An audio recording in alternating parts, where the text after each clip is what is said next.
Labas rytas. Tai ką, tęsiam savo sveikatinimosi kelią su šiais nuostabiais natūraliais produktais.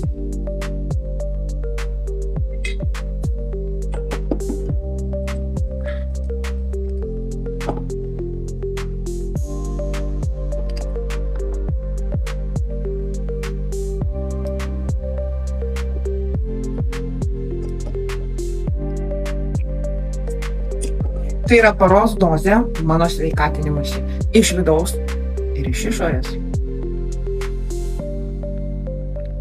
Skani mikstūra, skani.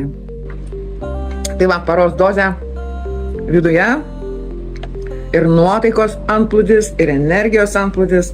Ir tikrai visiems reikia naudoti natūralius produktus. Gražias dienas.